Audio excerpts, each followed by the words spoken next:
So hey guys, welcome back to our YouTube channel. आज आपण शनिवार वाड्यामध्ये आलो आहे। तर चला मी तुम्हाला दाखवतो शनिवार वाडा आतमधून कसा आहे।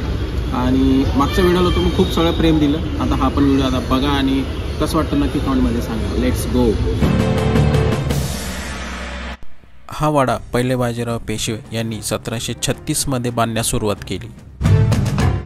ह्या वाड्याचं काम हे शनिवारच्या दिवशी चालू झालं होतं आणि ज्यावेळेस हा वाडा पूर्ण झाला तो वार पण शनिवारच होता, म्हणून या वाड्याचं नाव शनिवार वाडा हे ठेवण्यात आलं होतं। वाड्याच्या आतमध्ये प्रवेश केल्यावर हा जो आपल्याला वरती दिसतोय हा नगारखाना। वाडा हा पूर्णपणे जळाला होता, पण तरी हा नगारखाना जसाचा तसाच आपल्याला बघायला मिळतो। तर चला आता आपण वाड्याच्या आतमध्ये जाऊया आणि बघूया तिथे आतमध्ये गोष्टी कशा होत्या।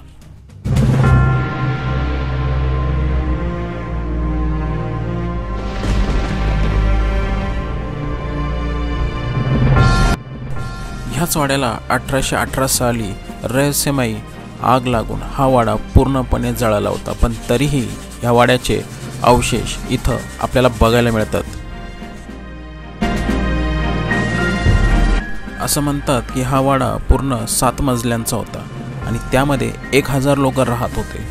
तर त्या काळातले हे काही अवशेष आपल्याला बघायला मिळतात।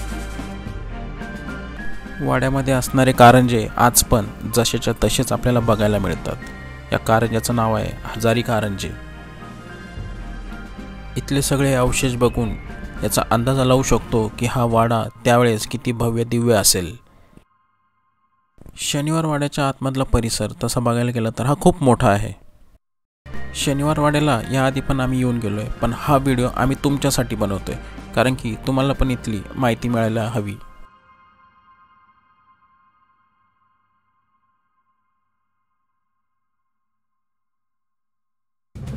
आता आपण बघतोय नारायण दरवाजा। याचा खूप रहस्यमयी इतिहास आहे। इथे 16 वर्षांच्या नारायणरावांची हत्या करण्यात आली होती आणि असं म्हणतात की इथे रात्रीला काका मला वाचवा, काका मला वाचवा असा आवाज येत असतो। इथून आपण आता निघतोय वरती जाऊन आपल्याला असा एरिया आपल्याला बघायला मिळतो। शनिवार वाडा हा शहराच्या मधोमध असलेला हा वाडा आहे गाईस। वरती आल्यावर आपल्याला वाड्याच्या चारही बाजूला अशी तटबंदी दिसते। ही वाड्याच्या चारही बाजूला त्यावेळेस बांधलेली आहे आणि या तटबंदीवर आपण चालू शकतो अशी त्यावेळेस व्यवस्था केली गेली होती। इथे चालताना आपल्याला शनिवार वाड्याचा मेन गेट पण दिसतो। शनिवार वाड्यालाच लागून लाल महाल पण इथं आपल्याला बघायला मिळतो, जिथे छत्रपती शिवाजी महाराजांचं बालपण गेलं आहे। आणि याच महालात छत्रपती शिवाजी महाराजांनी शाहिस्तेखानाची 3 बोटे कापली होती। इथूनच आता आपल्याला खाली जाण्यासाठी रस्ता आहे। खाली आल्यावर आपल्याला दिवाणखाना हा आपल्याला बघायला मिळतो। 1755 साली नानासाहेब पेशव्यांनी हा दिवाणखाना बांधला होता आणि पूर्वी गणेश उत्सव इथे साजरा केला जायचा। इथला टोटल व्ह्यू हा असा आहे। यातल्या गोष्टी सगळ्यात जुन्या आणि त्या काळातल्या आहेत। इथला हा खिडकी दरवाजा आहे, हा सध्या तरी बंदच आहे।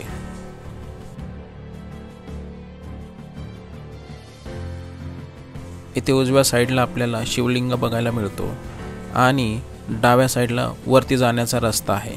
तर चला आता इथून आपण वरती जाऊया।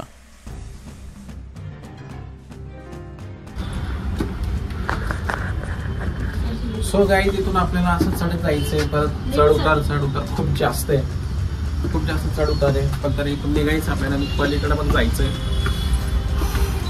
Let's go.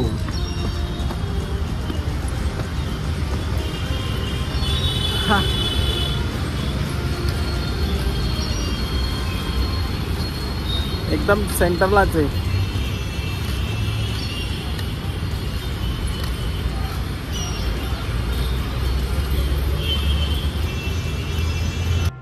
याच तटबंदीवरून फिरल्यानंतर इथून आता हा रस्ता हा निघतोय वरती, हा जातोय नगारखान्यामध्ये। तर चला आता इथून निघू आणि वरती मी तुम्हाला दाखवतो नगारखाना हा कसा होता, त्यातले वस्तू कशा होत्या, गोष्टी कशा होत्या। चला आता आपण बघूया। शनिवार वाड्यातली हीच एक जागा अशी आहे की जशीच्या तशीच त्या काळापासून उभा आहे. इथल्या सगळ्या गोष्टी बघून आपण अंदाजा लावू शकतो की त्या काळात हा वाडा किती भव्य दिव्य असेल. एकदम सुंदर असं काम केलेलं आहे. नगरखान्यातून बाहेरचा व्ह्यू पण दिसतो आपल्याला गाईज, आणि इंडियन फ्लॅग पण आपल्याला इथून बघायला मिळतो. ज्या लोकांना इतिहासामध्ये खूप इंटरेस्ट आहे ते लोक इथे येऊन नक्की विजिट करू शकतात. खूप काही गोष्टी इथून शिकायला तुम्हाला मिळतील. इतिहासाची माहिती तुम्हाला इथून मिळेल. त्यासोबतच आपल्याला पहिल्या बाजीरावांचं स्मारक पण इथं समोर आपल्याला बघायला मिळेल. नगरखान्यातून बाहेरचा व्ह्यू तर आहेच, त्यानंतर वाड्यातील आतमधला व्ह्यू पण इथं आपल्याला बघायला मिळतो. इथून संपूर्ण वाडा आपल्याला बघायला मिळतो. वाड्यातील अवशेष जसेच्या तसेच आपल्याला बघायला मिळतात.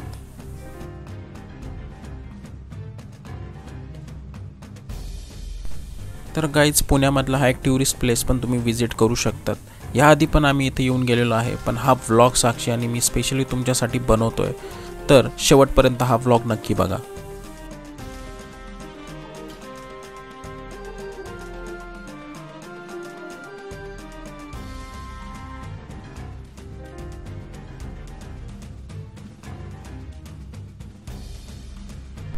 शनिवार वाडा हा एक्सप्लोर करतच होतो की इथे पाऊस आला आणि हा असा सुंदर व्ह्यू आम्हाला बघायला मिळाला.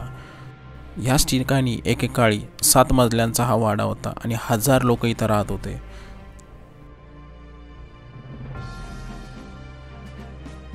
तर तुम्ही हा प्लेस इथे नक्की विजिट करू शकतात. हा प्लेस पुण्यामध्ये आहे आणि इथलची एंट्री फीस ही 20 रुपये आहे. नगरखान्याच्या वरतून बाहेरचा हा सिटीचा व्ह्यू असा आपल्याला बघायला मिळतो. शनिवार वाड्याला लागूनच मस्तानीसाठी बनवलेली छोटी दर्गा पण आपल्याला इथं बघायला मिळते.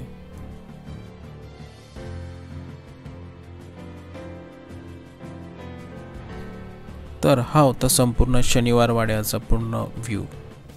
इथे तुम्ही शनिवार आणि रविवारी जर आले, इथं रश खूप जास्त असतो, तर त्यामुळे तुम्ही फक्त वीकडेला इथं विजिट करा, म्हणजे तुम्हाला जास्त गर्दी मिळणार नाही आणि सगळ्या गोष्टी तुम्हाला निवांतपणे बघता येतील. सो हा व्लॉग आपला कसा वाटला नक्की कमेंटमध्ये सांगा आणि आपल्या चॅनलला लाईक आणि सबस्क्राईब करायला विसरू नका. आणि नेक्स्ट व्लॉग कुठं बनवू ते पण सजेस्ट करा.